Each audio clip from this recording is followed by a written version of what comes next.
ليكن يومك للشعب ودادا ليكن حبك للأرض بذا। তো যদি আমাদের পুরো জীবনটাকে আল্লাহর ইবাদতে কাটাতে হয় তাহলে বাস্তবিকভাবে কি করণীয়, প্র্যাকটিক্যালি আমরা কি করব, এই বিষয়টা নিয়ে আজকে ইনশাআল্লাহ কথা বলবো। মা তৌফিকি ইল্লা বিল্লাহ, আলাইহি তাওয়াক্কালতু ওয়া ইলাইহি উনীব। সবার আগে যে বিষয়টা জানা দরকার সেটা হলো ইবাদত কি জিনিস। ইবাদত মানে হচ্ছে আনুগত্য এবং দাসত্ব। কার আনুগত্য, কার দাসত্ব? একমাত্র আল্লাহ রাব্বুল আলামিনের আনুগত্য এবং তার দাসত্ব। এই আনুগত্য এবং দাসত্ব কার পদ্ধতিতে হবে? উত্তর, মহান আল্লাহ প্রেরিত সর্বশেষ নবী মুহাম্মদুর রাসূলুল্লাহ সাল্লাল্লাহু আলাইহি ওয়াসাল্লামের দেখানো তরিকা এবং পদ্ধতিতে হতে হবে।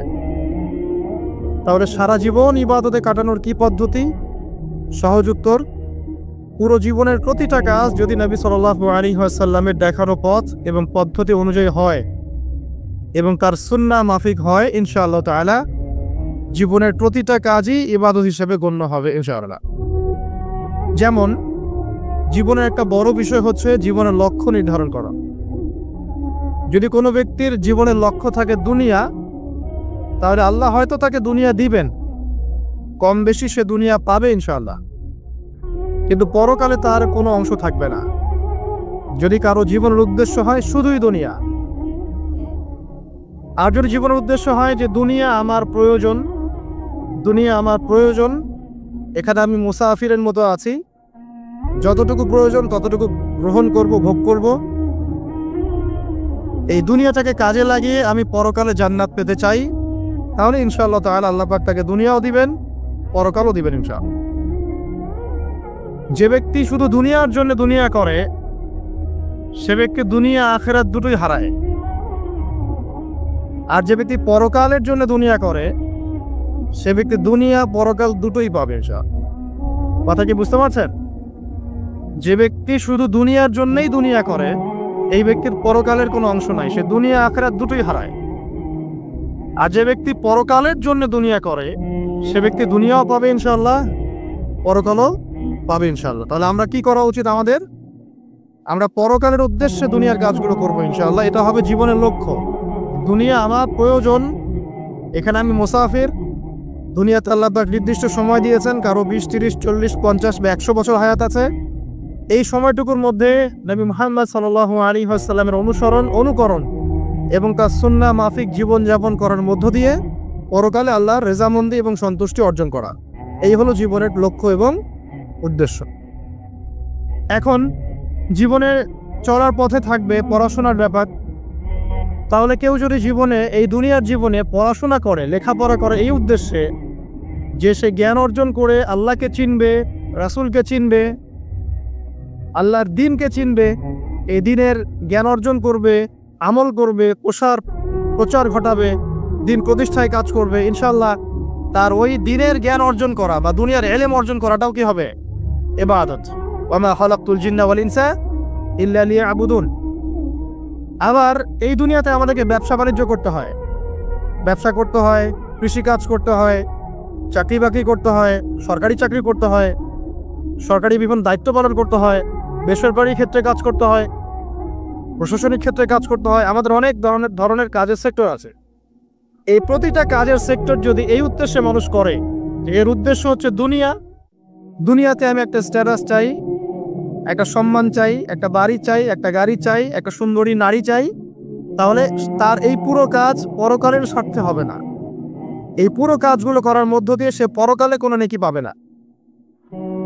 কিন্তু আমরা ব্যবসায়ী করি, আর কৃষিকাজই করি, আর সরকারি চাকরি করি বা বেসরকারি চাকরি করি, যাই করি, এগুলোর উদ্দেশ্য যদি হয় পরকাল অর্জন করা, এগুলোর মধ্য দিয়ে আল্লাহর সন্তুষ্টি অর্জন করা, এবং আমরা আমাদের কাজে সৎ থাকি, অনেস্ট থাকি, আশা করা যায় ইনশাআল্লাহ দুনিয়ার এই কাজগুলো ইবাদত হিসেবে গণ্য হবে ইনশাআল্লাহ। তাহলে জীবনের প্রতিটা ক্ষেত্রে ইবাদত করা সম্ভব।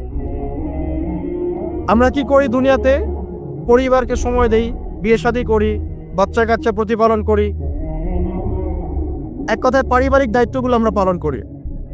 যদি পৃথিবীতে আমরা শুধু দুনিয়ার ভোগবিলাসের কারণে বিয়ে শাদী করি, দুনিয়ার কাজগুলো দুনিয়া হিসেবেই গণ্য হবে, এটা পরকালের স্বার্থে গণ্য হবে না।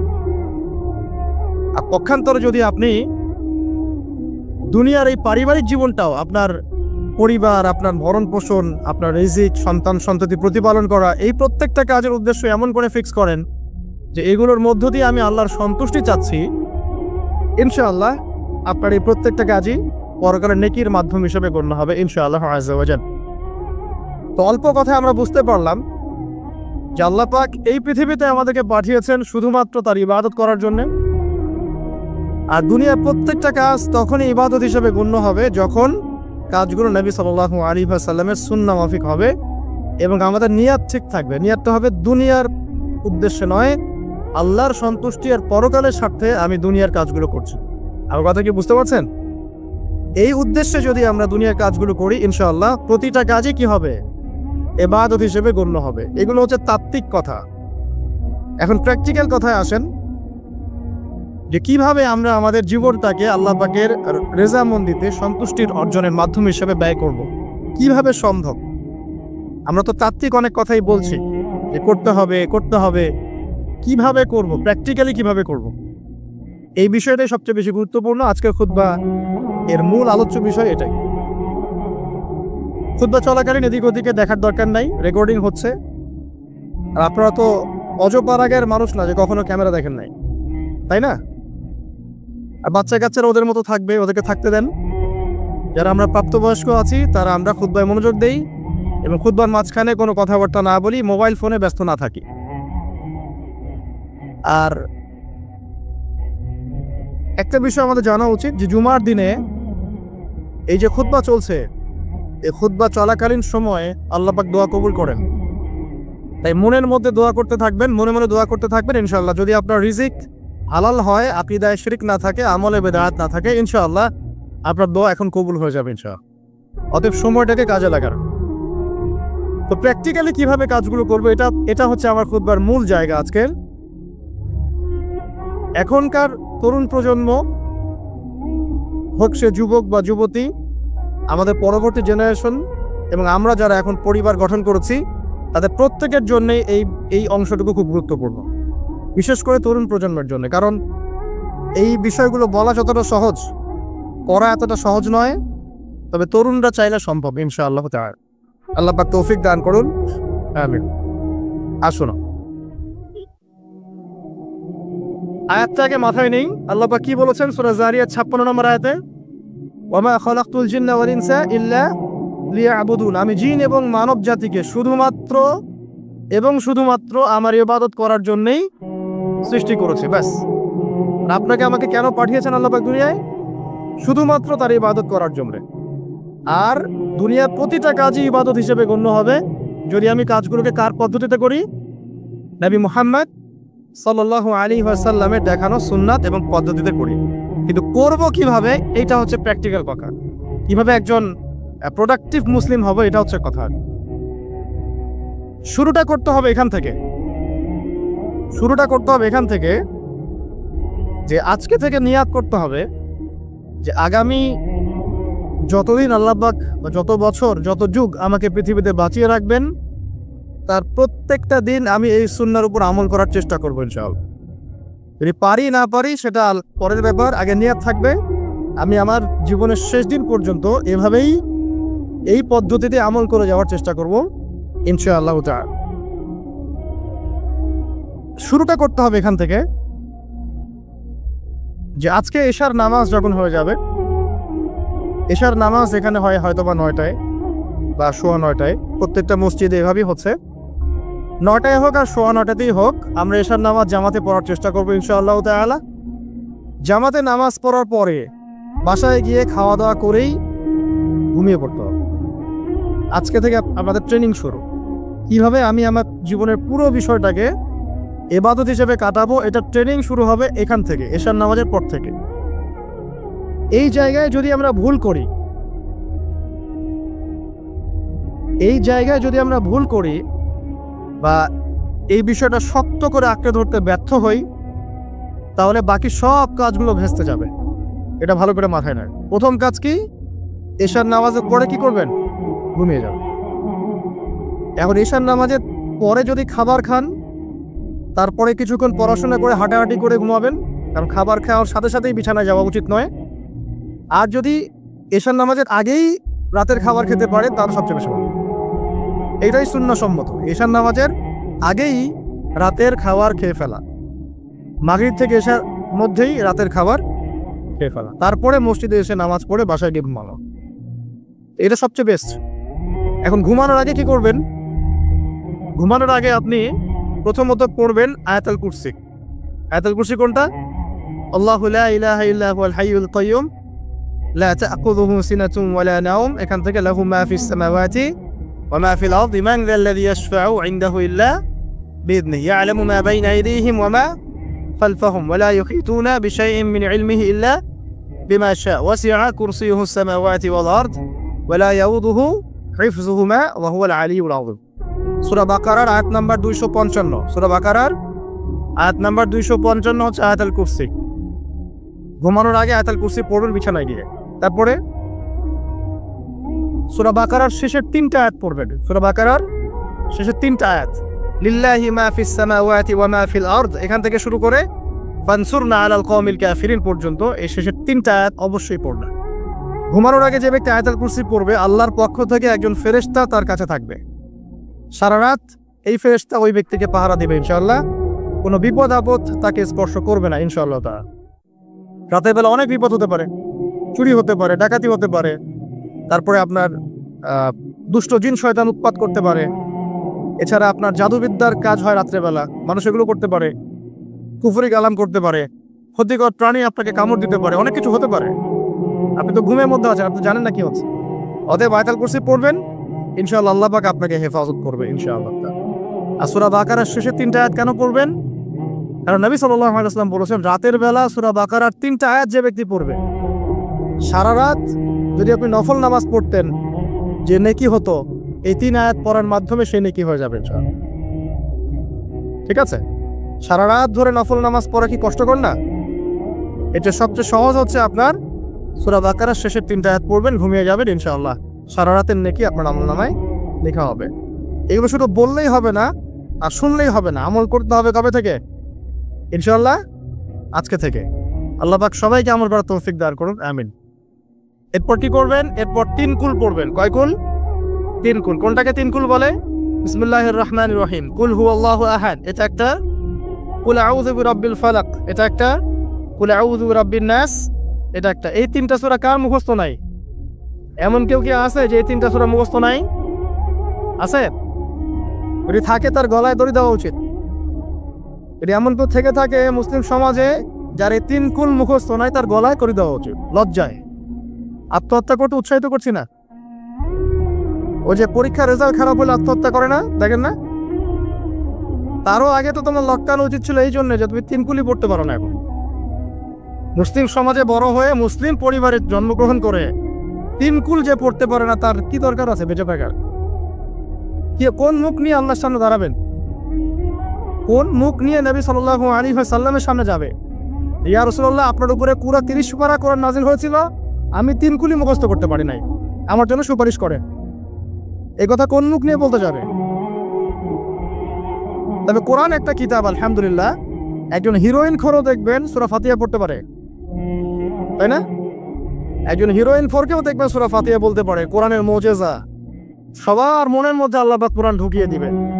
তবে চেষ্টা থাকতে হবে না, চেষ্টা করতে হবে। বাচ্চাদেরকে শেখান, বাচ্চাদেরকে লারে লাপ্পা না শিখিয়ে বাচ্চাদেরকে ভালো কিছু শেখান। নাহলে এইসব সন্তানরা, এইসব যুবক যুবতীরা বড় হয়ে যে ফিল্ম স্টারদের পিছনে দৌড়াবে, পর্ন স্টারদের পিছনে দৌড়াবে। বিদেশ থেকে কোনো মেয়ে যদি বাংলাদেশে আসে নাচতে, এদেরকে দেখতে টিকিট কাটতে যাবে 12,000 15,000 টাকা দিয়ে। সুসন্তান মানুষ করে যান, কুলাঙ্গার প্রজন্ম জন্ম দিয়ে কি দরকার? এর চেয়ে বাচ্চা নেওয়ারই দরকার নাই। যে বাচ্চা কাচ্চা এভাবেই মানুষ করবেন, তাহলে নেয়ারই দরকার নাই ভাই। বন্ধা থাকেন, বিয়েই করার দরকার নাই আপনার। বাচ্চা তো মানুষ করতে পারছেন না। আল্লাহ পাক আমাদেরকে বোঝার তৌফিক দান। 3 কুল পড়ে ঘুমাবেন।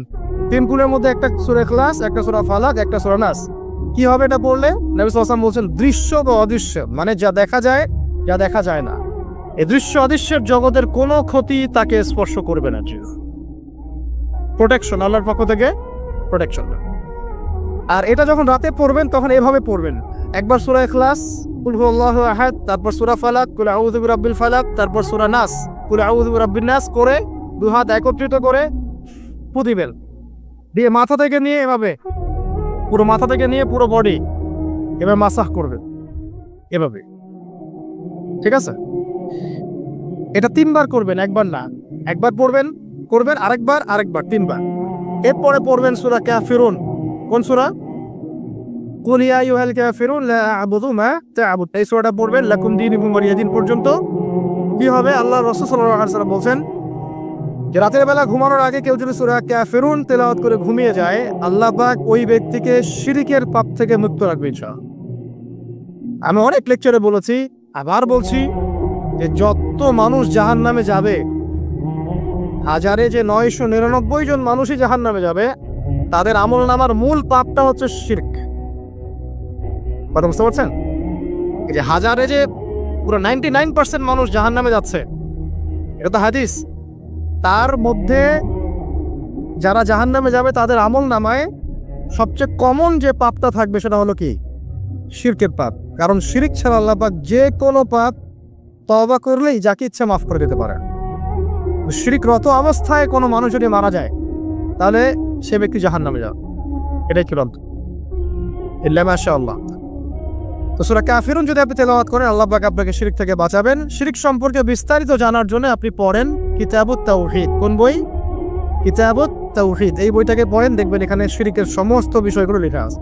কোন কোন কাজ করলে শিরক হয়, কোন কোন কথা বললে শিরক হয়, কি চিন্তা করলে শিরক হয়।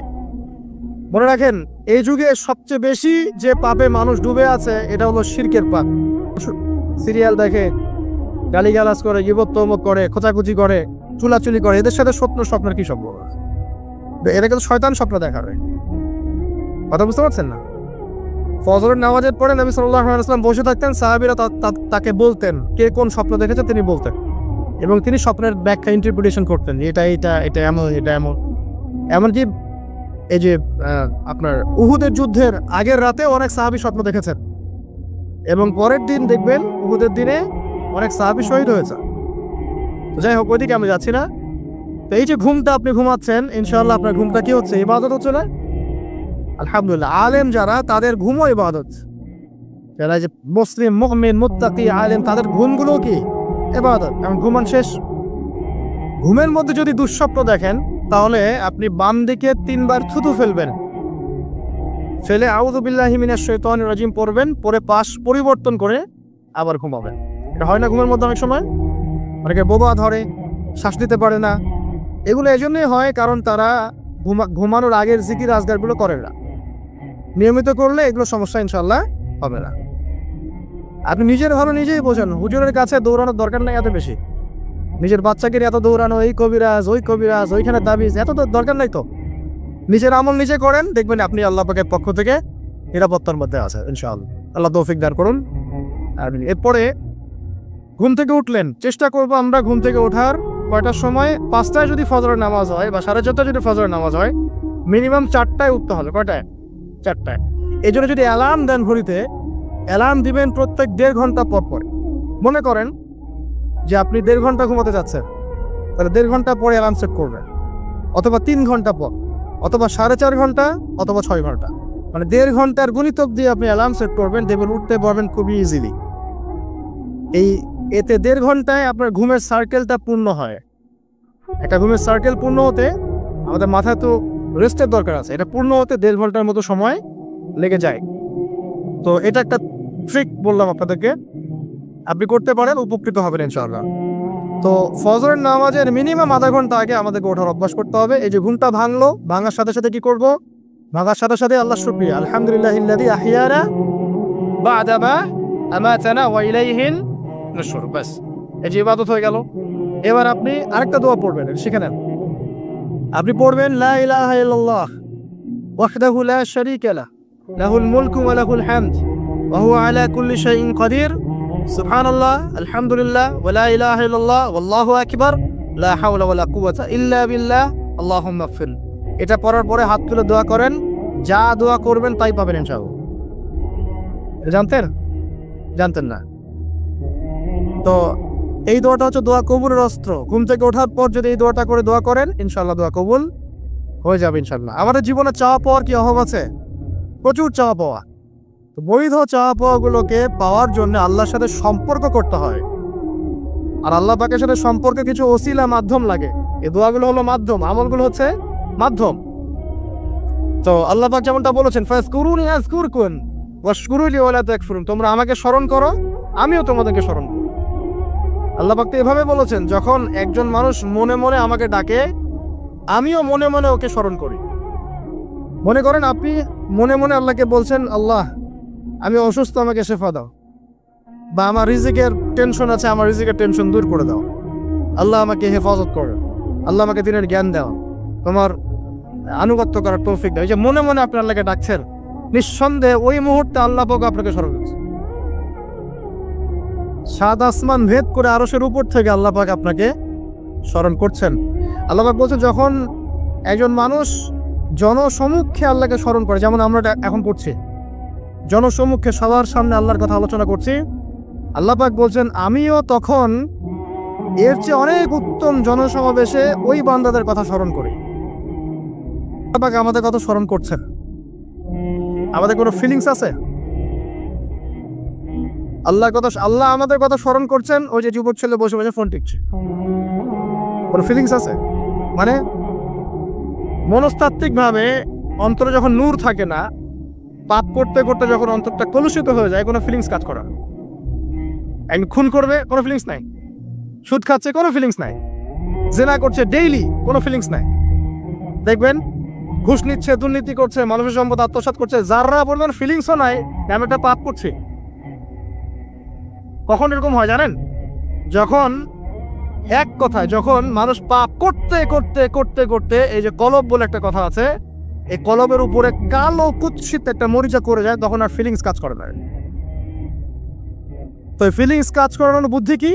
দুইটা বুদ্ধি আছে। এক, বেশি বেশি কোরআন তেলাওয়াত করা, তাহলে অন্তরের মরিচা দূর হয়ে যাবে ইনশাআল্লাহ। আর দুই হচ্ছে বেশি বেশি মৃত্যুর কথা স্মরণ করা, তাহলে মনের মধ্যে যে কালিমাগুলো আছে আস্তে আস্তে দূর হবে ইনশাআল্লাহ। মৃত্যুর কথা কে স্মরণ করে এখন? মানুষ তো চলাফেরা করে এমন ভাবে যে কোনোদিন মরবেই না। কে স্মরণ করে? যে টেবিলের তল দিয়ে ঘুষ নিচ্ছে, ও স্মরণ করে মৌতের কথা? যে মেয়েটা বোরখা পরে যে ডেটিং করে বেড়াচ্ছে, জেনা করে বেড়াচ্ছে, ও কি মৃত্যুর কথা স্মরণ করে?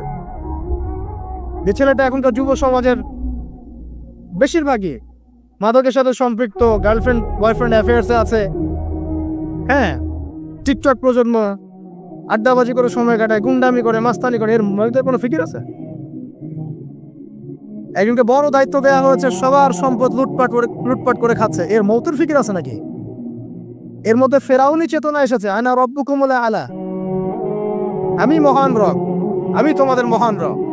ওদের মধ্যে ওই চেতনা কাজ করছে যে সূরা মুমিনুনে যেটা বলা আছে, যে আমরা এখানেই জন্ম নেই, এখানেই মারা যাই, আমরা পুনরুত্থিত হব না। ইন হিয়া ইল্লা হায়াতুনা দুনিয়া নামুতু ওয়া নাহইয়া ওয়া মা নাহনু বিমাবউসিন, আমরা এই দুনিয়াতেই বাঁচি, দুনিয়াতেই মরি, আমাদের কোনো পুনরুত্থানের কিছু নাই। এদের চেতনায় আমরা কে ফিকির করে মরতে?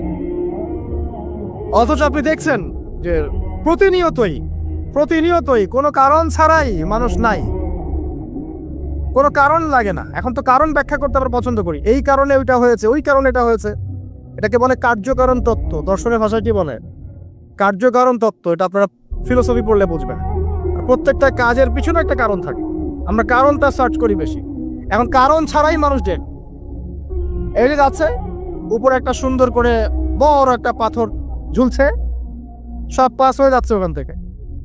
মানে রাস্তায় কাজ চলছে, উপরে আবার এটা ঝুলছেও, আর মানুষ আবার অন্য যাতায়াত করছে। যারা রাখছে ওদের ইন্টেলেকচুয়াল অবস্থা চিন্তা করেন, আর যারা আমরা তল দিয়ে যাচ্ছি তারও অবস্থা চিন্তা করেন। বুদ্ধিভিত্তিক ভাবে আমরা কোন জায়গায় চিন্তা করেন? মানে মানুষ বিজি রোড দিয়ে যাচ্ছে, ওখানেই কাজ হচ্ছে, আবার যেখানে কাজ হচ্ছে দেখছি সেখানে আমরাও আবার কল দিয়ে যাচ্ছি। সবাই পাস হয়ে গেল, যাদের তাকদিরে লেখা ছিল মৌত, একদম মুহূর্তের মধ্যে শেষ। কি কারণ ব্যাখ্যা করবেন? কোনো সায়েন্সে ব্যাখ্যা করতে পারবেন? পারবেন না। ওই ময়মনসিংহে ওই যে মহিলারা যাচ্ছে, ট্রাক মেরে দিয়ে চলে গেল, মহিলার পেট থেকে বাচ্চা ফেটে পেট ফেটে বাচ্চা বের হয়ে গেল, বাচ্চা জীবিত, মেয়ে মা ডেড। সায়েন্স দিয়ে ব্যাখ্যা করতে পারবেন? এটাই তাকদীর। একেই বলে তাকদীর, যেটাকে সায়েন্স দিয়ে ব্যাখ্যা করা যায় না, বিজ্ঞান দিয়ে ব্যাখ্যা করা যায় না। এরকম ঘটনা কত ঘটছে অহরহ। দুজন বসে আছে, হাজব্যান্ড ওয়াইফ,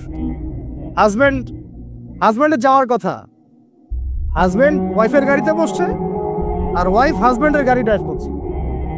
আর এই হাজব্যান্ডের দুশ্মন যে ছিল সে টার্গেট করেছিল যে ওই লোকটাকে গুলি করে মারবে রাস্তায়। যেহেতু ওয়াইফ হাজব্যান্ডের গাড়ি ড্রাইভ করছে, রাস্তায় ওয়াইফ ডেড, হাজব্যান্ড জীবিত। তাকদীর। তো তাকদীরকে কি আপনি এই ভাগ্যটা কি আপনি সায়েন্স দিয়ে ব্যাখ্যা করতে পারবেন? সম্ভব? অহরহ এরকম মৌতের ঘটনা ঘটছে। তারপরেও দেখবেন যুবকদের এই বিলাসিতা, এই মানে আড্ডাবাজি, মেয়েদের পিছনে ঘোরা, এই যে মাদক সেবন করা, টিকটক করা, বুদ্ধি প্রতিবন্ধী প্রজন্মের মতো, এগুলো থামছে না। কোনো শিক্ষাই তারা নিতে যাচ্ছে না। বয়স হয়ে গেছে, অনেক বয়স, দেখবেন ওই যে চায়ের দোকানে বসে ক্যারাম খেলছে।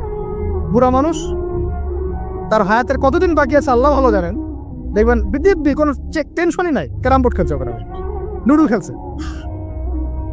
দেখেন আর যে আপনাদের গ্রামাঞ্চলে যে চায়ের স্টলগুলো আছে, দেখবেন ওই যে টিভি ছেড়ে রেখে দিবে, ঘন্টার পর ঘন্টা টিভি চলছে, মানুষ চা খাবে 1 কাপ আর টিভি দেখবে 5 ঘন্টা।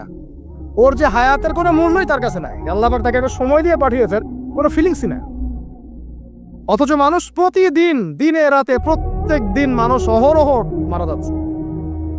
যাদের ভিতরে মৌতের চিন্তা আছে তারা কিন্তু পাপ কম করলেও ফিরে আসে আল্লাহর দিকে, কারণ তাদের প্রতি মৌতের ফিকির আছে। আর যাদের মৃত্যুর কোনো চিন্তা নাই, তারা এই রাজনীতি বলেন, অর্থনীতি বলেন, সমাজনীতি বলেন, আর এই পরিবার আর ধর্ম বলেন, সমস্ত ক্ষেত্রে পাপ করে বেড়াবে, কোনো ফিকির নেই। আল্লাহ পাক আমাদেরকে মৌতের ফিকির করার তৌফিক দান করুন এবং পরকালের জীবনটাকে আসল জেনে দুনিয়ার কাজগুলো করার তৌফিক আল্লাহ পাক দান করুন। আসেন, তো এবার আপনি শুকরিয়া আদায় করছেন, আলহামদুলিল্লাহিল্লাযী আহইয়ানা বা'দা মা আমাতানা ওয়া ইলাইহিন নুশুর। আধা ঘন্টা আগে ঘুম থেকে উঠেছেন, এখন কি করবেন? বাথরুমে যাচ্ছেন। এই বাথরুম করাটা কি দুনিয়াবি কাজ না? এই কাজটা ইবাদত হবে যদি আমি ঢোকার সময় বাম পা দিয়ে ঢুকি আর বলি, কি বলি? আল্লাহুম্মা ইন্নী আউযু বিকা মিনাল খুবসি ওয়াল খাবাইস। এখন বাথরুম করতে আপনার 10 মিনিট লাগুক আর 15 মিনিট লাগুক আর 5 মিনিট লাগুক, এই পুরো সময়টা নেকি পাবে না। সুবহানাল্লাহ। আর কি চাই? বের হব, এখন বের হওয়ার সময় কি বলবো? ওফরানাকা, নেকি পাচ্ছে। একটা দোয়া আছে, আলহামদুলিল্লাহিল্লাযী আযহাবা আনিল আযান ওয়া আফানি ওফরানাকা। এবার আপনি ওযু করবেন। ওযুটা ধীরে স্থির ভাবে করবেন, তাড়াহুড়া করবেন না। ওযুর প্রত্যেকটা অঙ্গ প্রত্যঙ্গ 3 বার করে ধোয়ার চেষ্টা করবেন। শুধু মাথা মাসে হবে কয়বার? 1 বার। ওযু করার পরে আপনি হাত তুলে আল্লাহর কাছে দোয়া করবেন। ওই সময়টা কখন? রাত 4টা থেকে 4:30 বাজে, তাই না? তার মানে আল্লাহ রাব্বুল আলামিন এখন প্রথম আসমানে আছেন। কিভাবে আল্লাহ পাক আছেন সেটা আল্লাহর উপর ছেড়ে দেন, আমাদের এটা নিয়ে ব্যাখ্যা করার দরকার নাই, চিন্তাও করার দরকার নেই। আল্লাহ পাক বলেছেন আমি নেমে আসি, বাস নেমে আসি। এত বেশি বুদ্ধিজীবী হওয়ার দরকার নেই। খুব বেশি বুদ্ধিজীবী হয়ে গেলে আমার মানুষ খেয়ে হারিয়ে ফেলে, অত দরকার নাই। শুনেছি, মেনেছি, ব্যাস যথেষ্ট। আল্লাহ পাক নেমে আসেন, কি বলেন? আল্লাহ বলেন যে কেউ কি আছো আমার কাছে কিছু চাইবে, আমি দিব। কেউ কি আছো যে আমাকে ডাকবে, আমি তোমার ডাকে সাড়া দেব? কেউ কি আছো আমার কাছে কোনো কিছু দোয়া করবে? হ্যাঁ, হাজত আছে, আমি পূরণ করে দেব। এভাবে আল্লাহ পাক ফজর পর্যন্ত বলতেই থাকেন। বলেন তো আমাদের কোনো ফিকির আছে? আমরা সবাই ঘুমাই কয়টায়? 1টায় না 2টায় না 3টায় ম্যাক্সিমাম এখনকার। আমি যে বিষয়টা নিয়ে কথা বলছি এটা খুবই কঠিন। 9টা থেকে 10টার মধ্যে বা 11টার মধ্যে ঘুমাতে হবে, এটা খুবই কঠিন বিষয় এখনকার জেনারেশনের কাছে। এর জন্য প্রথম যে কাজটা সেটা হলো রাত্রেবেলা স্মার্টফোন আর চালানো যাবে। এসার নামাজ শেষ, ফোন একদম ডয়ারে লক করে রাখতে হবে। কিচ্ছু করার নাই। এটা না করতে পারলে আপনি ঘুমাতে পারবেন না, ঘুমাতে পারবেনই না। এবং এরপর দিনে আসছি, তখন বলছি দিনে কিছু কাজ আছে, দিনের কাজগুলো যদি আমরা ঠিকঠাক মতো করি তাহলে রাতে তাড়াতাড়ি ঘুম আসবে ইনশাআল্লাহ। যদি না করি তাহলে ঘুম আসবে না। তো শেষ রাতে আল্লাহ পাক আসমানে নেমে আসেন, প্রথম আসমানে, এবং এই আহ্বান করতে থাকেন। তাই ওই সময় ওযু করার পরেই আপনি হাত তুলে আল্লাহর কাছে দোয়া করা শুরু করেন। আপনার যত চাওয়া পাওয়া আছে আল্লাহর কাছে ঢেলে দেন, ইনশাআল্লাহ আল্লাহ রাব্বুল আলামিন আপনাকে খালি হাতে ফেরাবেন না ইনশাআল্লাহ। আল্লাহ পাক তো এমন করে বলেছেন যে কেউ হাত তুলেছে আল্লাহর কাছে আর আল্লাহ পাক সেটাকে খালি ফিরিয়ে দিবেন, এটাতে আল্লাহ লজ্জা বোধ হয়।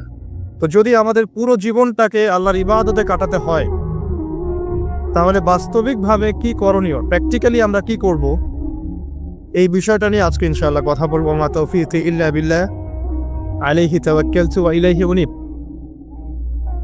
সবার আগে যে বিষয়টা জানা দরকার সেটা হলো ইবাদত কি জিনিস। ইবাদত মানে হচ্ছে আনুগত্য এবং দাসত্ব। কার আনুগত্য, কার দাসত্ব? একমাত্র আল্লাহ রাব্বুল আলামিনের আনুগত্য এবং তার দাসত্ব। এই আনুগত্য এবং দাসত্ব কার পদ্ধতিতে হবে? উত্তর, মহান আল্লাহ প্রেরিত সর্বশেষ নবী মুহাম্মদুর রাসূলুল্লাহ সাল্লাল্লাহু আলাইহি ওয়াসাল্লামের দেখানো তরিকা এবং পদ্ধতিতে হতে হবে। তাহলে সারা জীবন ইবাদতে কাটানোর কি পদ্ধতি? সহজ উত্তর, পুরো জীবনের প্রতিটা কাজ যদি নবী সাল্লাল্লাহু আলাইহি ওয়াসাল্লামের দেখানো পথ এবং পদ্ধতি অনুযায়ী হয় এবং তার সুন্নাহ মাফিক হয়, ইনশাআল্লাহ তাআলা জীবনের প্রতিটা কাজই ইবাদত হিসেবে গণ্য হবে ইনশাআল্লাহ। যেমন জীবনের একটা বড় বিষয় হচ্ছে জীবনের লক্ষ্য নির্ধারণ করা। যদি কোনো ব্যক্তির জীবনের লক্ষ্য থাকে দুনিয়া, তাহলে আল্লাহ হয়তো তাকে দুনিয়া দিবেন, কম বেশি সে দুনিয়া পাবে ইনশাআল্লাহ, কিন্তু পরকালে তার কোনো অংশ থাকবে না। যদি কারো জীবনের উদ্দেশ্য হয় শুধুই দুনিয়া, আর যদি জীবনের উদ্দেশ্য হয় যে দুনিয়া আমার প্রয়োজন, দুনিয়া আমার প্রয়োজন, এখানে আমি মুসাফিরের মতো আছি, যতটুকু প্রয়োজন ততটুকু গ্রহণ করব, ভোগ করব, এই দুনিয়াটাকে কাজে লাগিয়ে আমি পরকালে জান্নাত পেতে চাই, তাহলে ইনশাআল্লাহ তাআলা আল্লাহ পাক তাকে দুনিয়াও দিবেন, পরকালও দিবেন ইনশাআল্লাহ। যে ব্যক্তি শুধু দুনিয়ার জন্য দুনিয়া করে, সে ব্যক্তি দুনিয়া আখিরাত দুটোই হারায়। আর যে ব্যক্তি পরকালের জন্য দুনিয়া করে, সে ব্যক্তি দুনিয়া পরকাল দুটোই পাবে ইনশাআল্লাহ। কথা কি বুঝতে পারছেন? যে ব্যক্তি শুধু দুনিয়ার জন্যই দুনিয়া করে, এই ব্যক্তির পরকালের কোনো অংশ নাই, সে দুনিয়া আখিরাত দুটোই হারায়। আর যে ব্যক্তি পরকালের জন্য দুনিয়া করে, সে ব্যক্তি দুনিয়াও পাবে ইনশাআল্লাহ, পরকালও পাবে ইনশাআল্লাহ। তাহলে আমরা কি করা উচিত আমাদের? আমরা পরকালের উদ্দেশ্যে দুনিয়ার কাজগুলো করবো ইনশাআল্লাহ। এটা হবে জীবনের লক্ষ্য। দুনিয়া আমার প্রয়োজন, এখানে আমি মুসাফির। দুনিয়াতে আল্লাহ পাক নির্দিষ্ট সময় দিয়েছেন, কারো 20, 30, 40, 50 বা 100 বছর হায়াত আছে। এই সময়টুকুর মধ্যে নবী মুহাম্মদ সাল্লাল্লাহু আলাইহি ওয়াসাল্লামের অনুকরণ এবং তার সুন্নাহ মাফিক জীবনযাপন করার মধ্য দিয়ে পরকালে আল্লাহর রেজামন্দি এবং সন্তুষ্টি অর্জন করা, এই হলো জীবনের লক্ষ্য এবং উদ্দেশ্য। এখন জীবনে চলার পথে থাকবে পড়াশোনার ব্যাপার।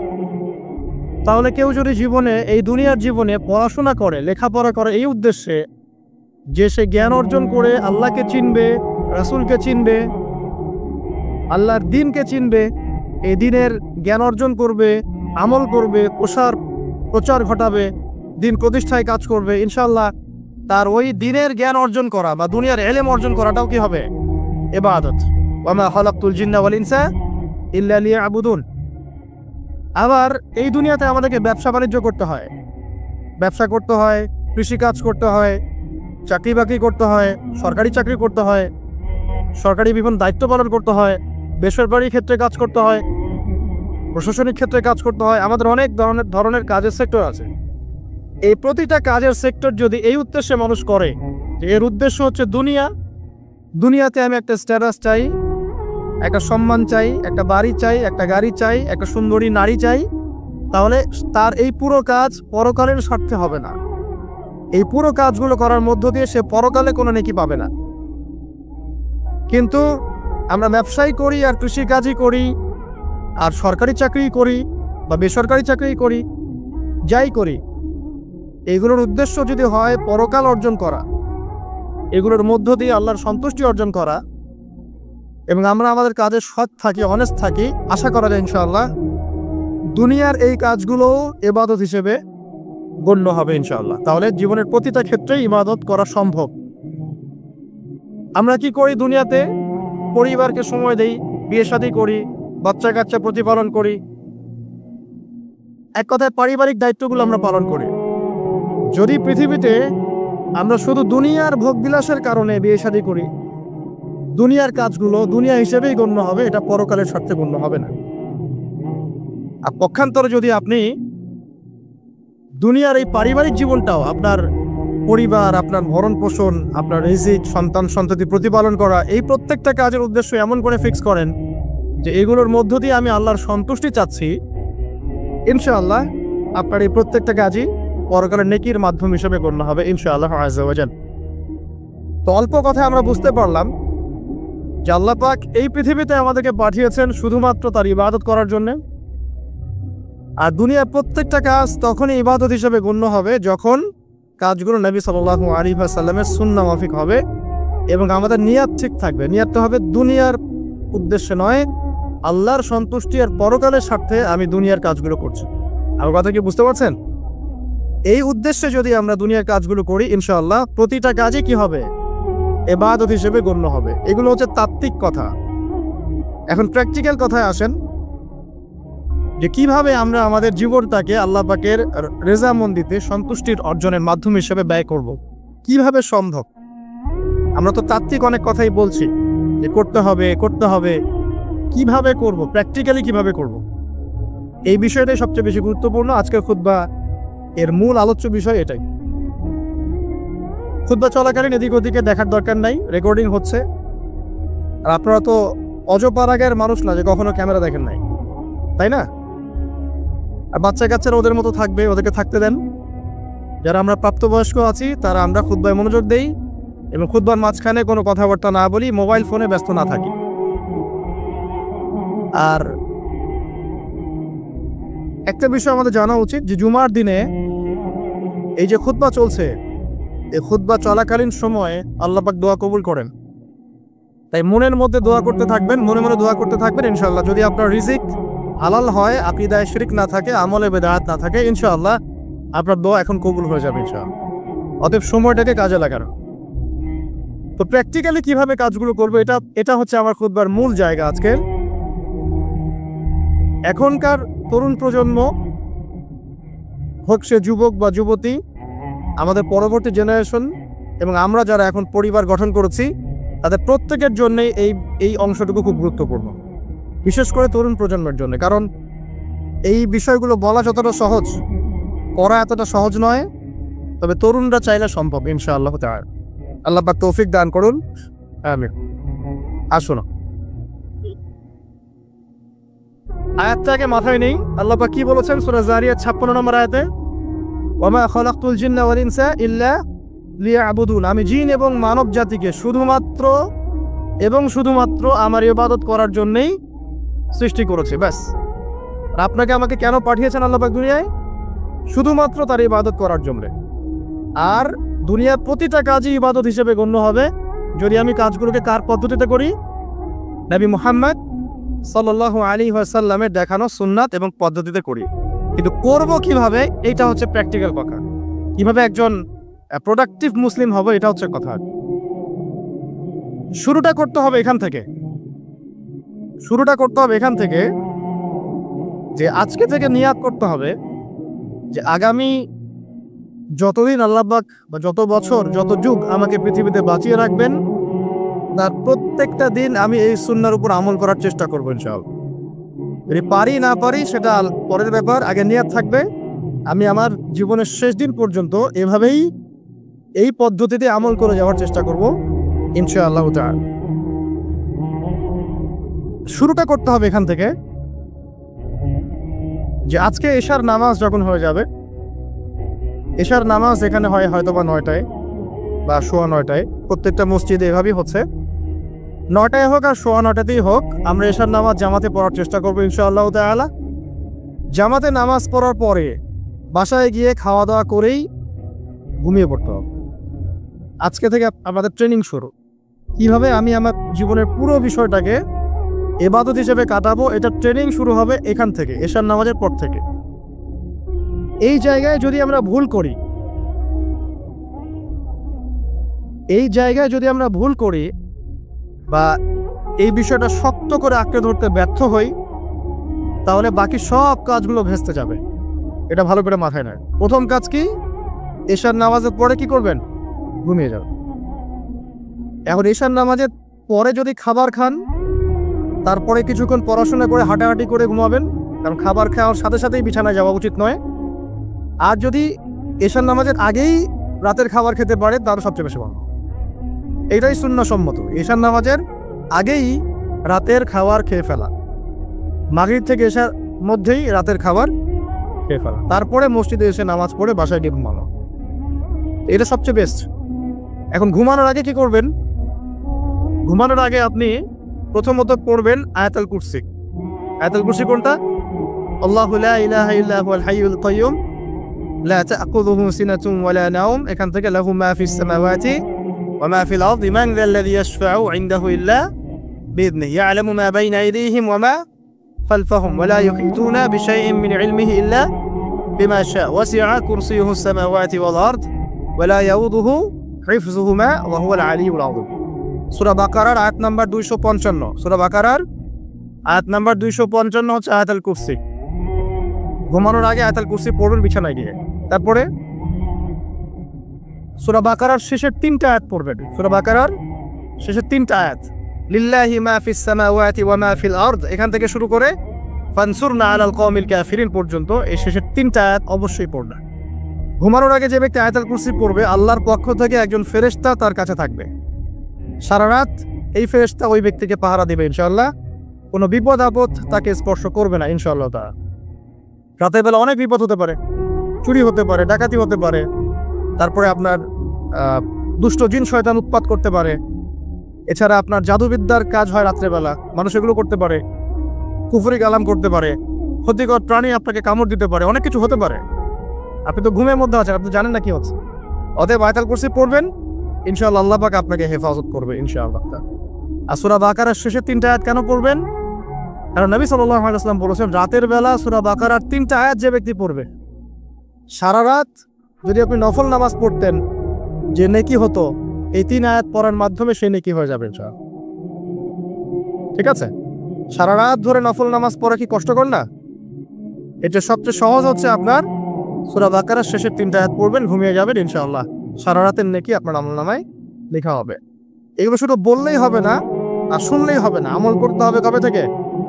ইনশাআল্লাহ আজকে থেকে। আল্লাহ পাক সবাইকে আমল করার তৌফিক দান করুন, আমিন। এরপর কি করবেন? এরপর 3 কুল পড়বেন। কয় কুল? 3 কুল। কোনটাকে 3 কুল বলে? বিসমিল্লাহির রহমানির রহিম, কুল হুয়াল্লাহু আহাদ, এটা একটা। কুল আউযু বিরাব্বিল ফালাক, এটা একটা। কুল আউযু বিরাব্বিন নাস, এটা একটা। এই 3টা সূরা কার মুখস্থ নাই? এমন কেউ কি আছে যে এই 3টা সূরা মুখস্থ নাই? আছে? যদি থাকে তার গলায় দড়ি দেওয়া উচিত। যদি এমন কেউ থেকে থাকে মুসলিম সমাজে যার এই 3 কুল মুখস্থ নাই, তার গলায় করে দেওয়া উচিত লজ্জায়। আত্মহত্যা করতে উৎসাহিত করছি না। ও যে পরীক্ষার রেজাল্ট খারাপ হলে আত্মহত্যা করে না, দেখেন না? তারও আগে তো তোমার লটকানো উচিত ছিল এই জন্য যে তুমি 3 কুলই পড়তে পারো না। এখন মুসলিম সমাজে বড় হয়ে মুসলিম পরিবারে জন্মগ্রহণ করে 3 কুল যে পড়তে পারে না, তার কি দরকার আছে বেঁচে থাকার? কি কোন মুখ নিয়ে আল্লাহর সামনে দাঁড়াবেন? কোন মুখ নিয়ে নবী সাল্লাল্লাহু আলাইহি ওয়াসাল্লামের সামনে যাবে? ইয়া রাসূলুল্লাহ, আপনার উপরে পুরো 30 পারা কোরআন নাযিল হয়েছিল, আমি 3 কুলই মুখস্থ করতে পারি নাই, আমার জন্য সুপারিশ করে। এই কথা কোন মুখ নিয়ে বলতে যাবে? তবে কোরআন একটা কিতাব, আলহামদুলিল্লাহ। একজন হিরোইন খোরও দেখবেন সূরা ফাতিহা পড়তে পারে, তাই না? একজন হিরোইন ফোরকেও দেখবেন সূরা ফাতিহা বলতে পারে। কোরআনের মুজিজা, সবার মনের মধ্যে আল্লাহ পাক কোরআন ঢুকিয়ে দিবে। তবে চেষ্টা থাকতে হবে না? চেষ্টা করতে হবে। বাচ্চাদেরকে শেখান, বাচ্চাদেরকে লালে লাপ্পা না শিখিয়ে বাচ্চাদেরকে ভালো কিছু শেখান। নাহলে এইসব সন্তানরা, এইসব যুবক যুবতীরা বড় হয়ে যে ফিল্ম স্টারদের পিছনে দৌড়াবে, পর্ন স্টারদের পিছনে দৌড়াবে। বিদেশ থেকে কোনো মেয়ে যদি বাংলাদেশে আসে নাচতে, এদেরকে দেখতে টিকিট কাটতে যাবে 12,000 15,000 টাকা দিয়ে। সুসন্তান মানুষ করে যাক, কুলাঙ্গার প্রজন্ম জন্ম দিয়ে কি দরকার? এর চেয়ে বাচ্চা নেওয়ারই দরকার নাই। যে বাচ্চা কাচ্চা এভাবেই মানুষ করবেন, তাহলে নেওয়ারই দরকার নাই ভাই। বন্ধা থাকেন, বিয়েই করার দরকার নেই আপনার। বাচ্চা তো মানুষ করতে পারছেন না। আল্লাহ পাক আমাদেরকে বোঝার তৌফিক দান। 3 কুল পড়ে ঘুমাবেন। 3 কুলের মধ্যে একটা সূরা ইখলাস, একটা সূরা ফালাক, একটা সূরা নাস। কি হবে এটা পড়লে? নবী সাল্লাল্লাহু আলাইহি ওয়াসাল্লাম বলছেন, দৃশ্য বা অদৃশ্য, মানে যা দেখা যায়, যা দেখা যায় না, এই দৃশ্য অদৃশ্যের জগতের কোনো ক্ষতি তাকে স্পর্শ করবে না। প্রোটেকশন, আল্লাহর পক্ষ থেকে প্রোটেকশন। আর এটা যখন রাতে পড়বেন তখন এভাবে পড়বেন। একবার সূরা ইখলাস কুল হুয়াল্লাহু আহাদ, তারপর সূরা ফালাক, কুল আউযু বিরাব্বিল ফালাক, তারপর সূরা নাস, কুল আউযু বিরাব্বিন নাস করে দুই হাত একত্রিত করে ফু দিবেন। দিয়ে মাথা থেকে নিয়ে এভাবে পুরো মাথা থেকে নিয়ে পুরো বডি এবার মাসাজ করবেন এভাবে, ঠিক আছে? এটা 3 বার করবেন, একবার না। একবার করবেন আরেকবার 3 বার। এরপরে পড়বেন সূরা কাফিরুন। কোন সূরা? কুল ইয়া আইয়ুহাল কাফিরুন লা আ'বুদু মা তা'বুদ। এই সূরাটা পড়বেন লাকুম দীনুকুম ওয়ালিয়া দীন পর্যন্ত। কি হবে? আল্লাহর রাসূল সাল্লাল্লাহু আলাইহি ওয়াসাল্লাম বলেন যে রাতের বেলা ঘুমানোর আগে কেউ যদি সূরা কাফিরুন তেলাওয়াত করে ঘুমিয়ে যায়, আল্লাহ পাক ওই ব্যক্তিকে শিরকের পাপ থেকে মুক্ত রাখবেন ইনশাআল্লাহ। আমি অনেক লেকচারে বলেছি, আবার বলছি যে যত মানুষ জাহান্নামে যাবে, হাজারে যে 999 জন মানুষই জাহান্নামে যাবে, তাদের আমলনামার মূল পাপটা হচ্ছে শিরক। কথা বুঝতে পারছেন? এই যে হাজারে যে পুরো 99% মানুষ জাহান্নামে যাচ্ছে, এটা তো হাদিস।